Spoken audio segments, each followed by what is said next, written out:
नमस्कार बच्चों, आज हम अध्ययन करेंगे खानवा का युद्ध क्या था। खानवा का युद्ध मुगल सम्राट चगताई तुर्क बाबर और मेवाड़ के राणा महाराणा सांगा के मध्य लड़ा गया खानवा नामक स्थान पर लड़ा गया एक युद्ध था, जिसमें महाराणा सांगा परास्त हुए और बाबर विजयी हुआ। मुगल सम्राट एवं चगताई तुर्क बाबर ने, जो कि एक फरगना जैसे लघु राज्य का शासक था, 1508 में बादशाह का अलंकरण धारण कर भारत में शरण और धन की प्राप्ति की लिप्सा से वशीभूत होकर दिल्ली सल्तनत के अंतिम सुल्तान इब्राहिम लोदी को पानीपत के प्रथम युद्ध में अंतिम पराजय देकर दिल्ली और आगरा में मुगल साम्राज्य स्थापित करने में सफल हुआ। बाबर को मेवाड़ की राजपूत शक्ति से अंतिम युद्ध करना था, जो लंबे समय से एक प्रश्न बना हुआ था। मेवाड़ के सिसोदिया राजवंश के बप्पा रावल एवं कुंभा की सशक्त तलवारों के मध्य से राज्य और समृद्धि का भारी विकास हुआ। सांगा ने समीपवर्ती नरेश राजपूत व इब्राहिम लोदी तक को पराजित करके उत्तर भारत में सिसोदिया राजपूतों की शक्ति का आतंक स्थापित किया था। इस पृष्ठभूमि में सांगा और बाबर जैसी विदेशी शक्तियों के मध्य उत्तर भारत पर अधिकार हेतु शक्ति परीक्षण ऐतिहासिक अनिवार्यता बन गया, जिसका विवेचन हम अगली स्लाइड के माध्यम से आपको समझाएंगे। तो बच्चों, इस वीडियो में हम ये देखेंगे कि खानवा युद्ध के क्या क्या कारण थे। चगताई तुर्क बाबर ने दिल्ली सल्तनत के अंतिम सुल्तान अफगान शासक इब्राहिम लोदी को परास्त कर दिया था। अब भारत पे स्थायी राज्य करने के लिए उसे मेवाड़ के शासक महाराणा संग्राम सिंह से युद्ध करना आवश्यक था, क्योंकि महाराणा संग्राम सिंह भी उसी के समान महत्वाकांक्षी थे। वो भारत में हिंदू राज्य स्थापित करना चाहते थे। इस हेतु दोनों में संघर्ष अवश्यंभावी था। तो बच्चों, अब हम देखेंगे इस युद्ध के कारण।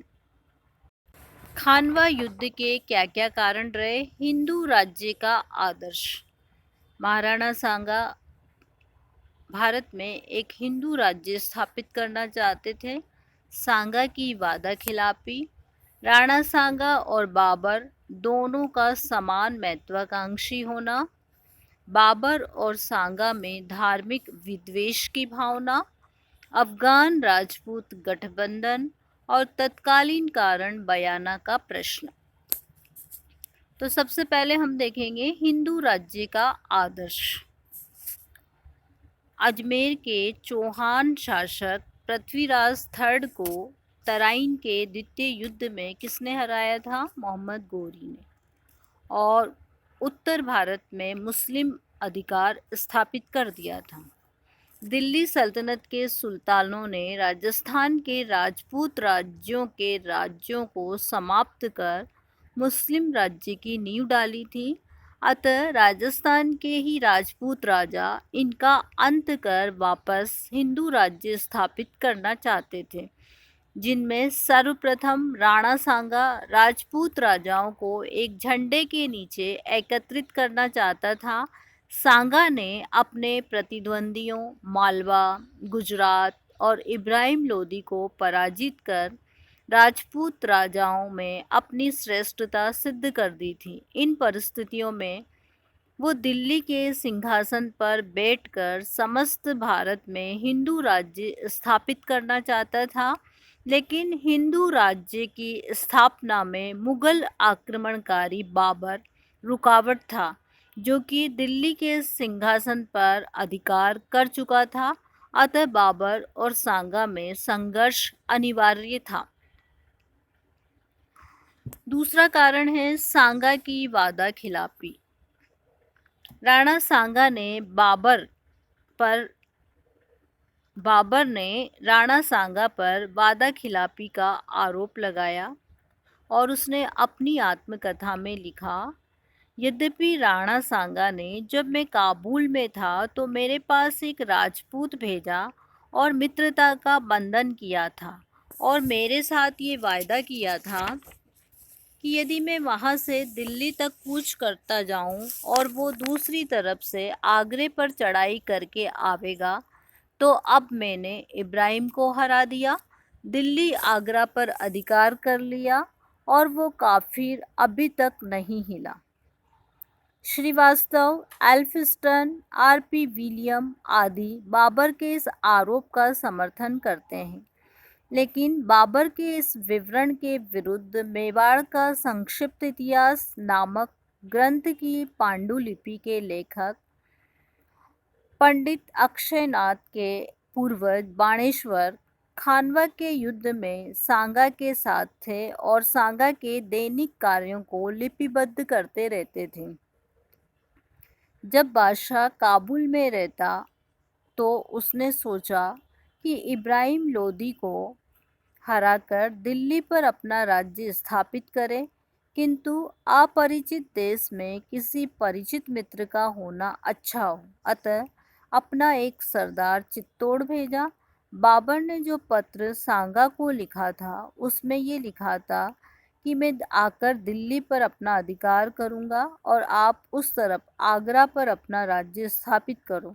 आधुनिक इतिहासकारों में डॉक्टर गोपीनाथ शर्मा इस विवरण का समर्थन करते हैं।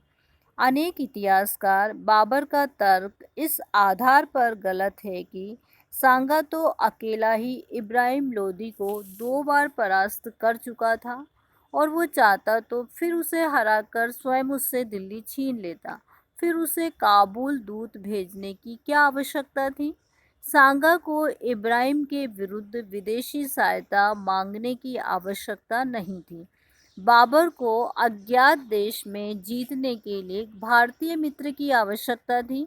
बाबर की आत्मकथा के सिवाय और किसी ग्रंथ में सांगा द्वारा काबुल राजदूत भेजने का वर्णन नहीं मिलता।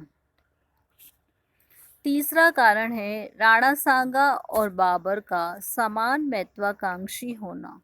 दोनों ही अत्यंत महत्वाकांक्षी थे। सांगा ने संपूर्ण उत्तर भारत को जीतकर अपने पराक्रम और अपने शौर्य को की परचम फहरा दिया था। कर्नल टॉड, जिन्होंने राजस्थान का इतिहास लिखा है, उन्होंने लिखा है कि उसके पास 80,000 घुड़सवार, 7 बड़े नरेश, 9 राव और 104 रावत हर समय उसके इशारे पर चलने को तैयार रहते थे। अतः बाबर ये जानता था कि भारत में मुगल साम्राज्य की जड़ों को दृढ़तापूर्वक स्थापित करने के लिए राणा सांगा की शक्ति को सम्मिलित करना अत्यंत आवश्यक है। दूसरी ओर बाबर भी अपने पूर्वज तैमूर, चंगेज खां आदि की भांति लूटपाट करके भारत से चला जाएगा, ऐसा उसका विचार नहीं था। तब ये इब्राहिम को इतिहास का जब इब्राहिम की टूटी फूटी शक्ति का अंत कर दिया गया और दिल्ली पर अधिकार स्थापित कर लिया गया, परंतु उसने देखा कि बाबर भारत में दृढ़तापूर्वक पांव जमा रहा है, तो उसने बाबर को खदेड़ने का निश्चय किया। डॉक्टर गोपीनाथ शर्मा लिखते हैं, दोनों शत्रु एक दूसरे की शक्ति के परिवर्धन से भयभीत थे। दोनों का उत्तरी भारत में रहना वैसा ही था जैसे एक म्यान में 2 तलवारें रहती हैं। तो बच्चों, हमने ये जाना कि राणा सांगा और बाबर किस तरह से दोनों की महत्वाकांक्षाएं उनके लिए संघर्ष का मार्ग प्रशस्त कर रही थी। राणा सांगा ने अपने पराक्रम और अपने शौर्य की धाक संपूर्ण उत्तर भारत में जमा ली थी। इब्राहिम लोदी को उन्होंने परास्त कर दिया था और बाबर ने जब इब्राहिम लोदी को परास्त किया, तब उसने सोचा था कि ये भी अपने पूर्वजों की भांति यहाँ लूट मार करेगा, धन प्राप्त करेगा और वापस लौट जाएगा। लेकिन जब देखा कि बाबर स्थायी रूप से यहीं पर साम्राज्य स्थापित करना चाहता है, तो उन्होंने बाबर को खदेड़ने का निश्चय किया।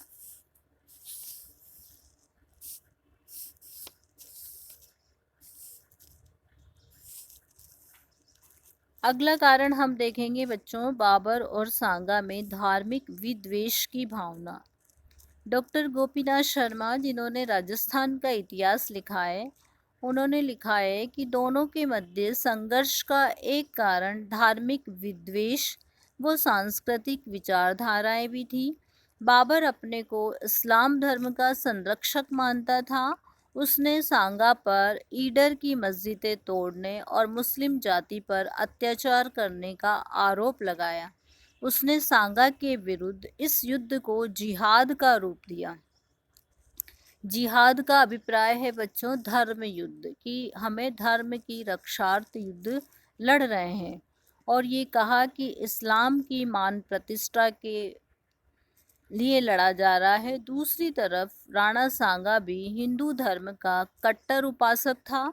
वो हिंदू धर्म और संस्कृति के लिए अपना सर्वस्व न्यौछावर करने के लिए तैयार था। इसके बाद हम देखेंगे अफगान राजपूत गठबंधन। पानीपत के युद्ध में इब्राहिम की पराजय के बाद कई पठान सरदार, जिसमें इब्राहिम का भाई महमूद लोदी आदि, राणा की शरण में चले गए थे। कुछ विद्वानों के अनुसार राणा ने उसे दिल्ली का सुल्तान स्वीकार कर लिया था। हसन खां मेवाती भी अपनी सेना सहित सांगा के पास चला गया था। राजपूत अफगानों को परास्त करने से पूर्व राजपूतों का दमन करना बाबर के भय का कारण बन गया था। रशबुक्र विलियम ने लिखा है कि बाबर अफगानों को परास्त करने से पूर्व राजपूतों का दमन करना भारत में राजनीतिक स्थिति सुदृढ़ करने के लिए आवश्यक समझता था। तो बच्चों, हमने देखा कि राजपूतों और अफगानों के गठबंधन से बाबर किस तरह भयभीत था, और वो चाहता था कि ये गठबंधन और अधिक मजबूत हो, उससे पहले ही राणा सांगा को परास्त कर दिया जाए।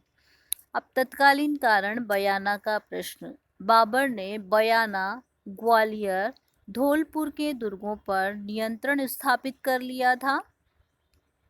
सांगा इससे रुष्ट हो गया था। उसने सैनिक टुकड़ी भेजकर बयाना के और खंडार दुर्ग मुगल नियंत्रण से छीन लिए।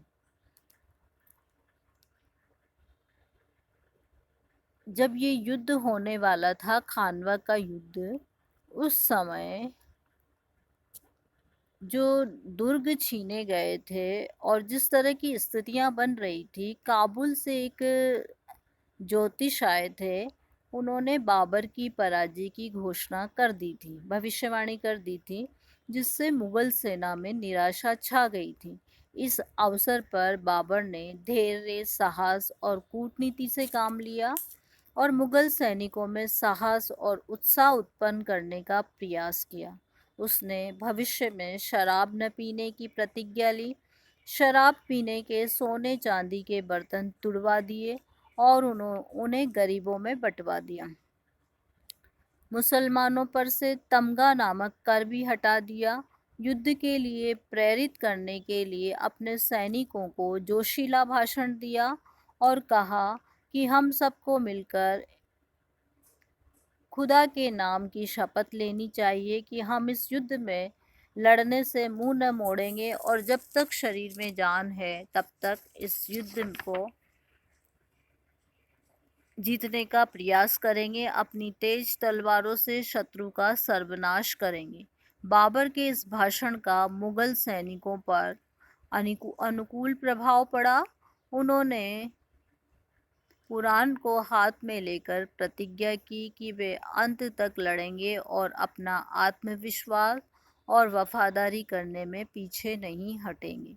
इस तरह बच्चों, आज हमने ये जाना कि किस तरह से खानवा के युद्ध बाबर और सांगा के मध्य लड़ा गया और उसके प्रमुख कारण क्या क्या रहे। बाबर और सांगा दोनों ही महत्वाकांक्षी थे। बाबर के समक्ष अफगान राजपूत गठबंधन तोड़ना आवश्यक था। सांगा हिंदू राज्य स्थापित करना चाहता था। सांगा और बाबर में धार्मिक विद्वेष की भावना भी जो है प्रबल रूप से विद्यमान थी। बाबर के द्वारा सांगा पर वादा खिलाफी का आरोप लगाया गया और बयाना के प्रश्न को लेकर दोनों में संघर्ष अवश्यंभावी हो गया।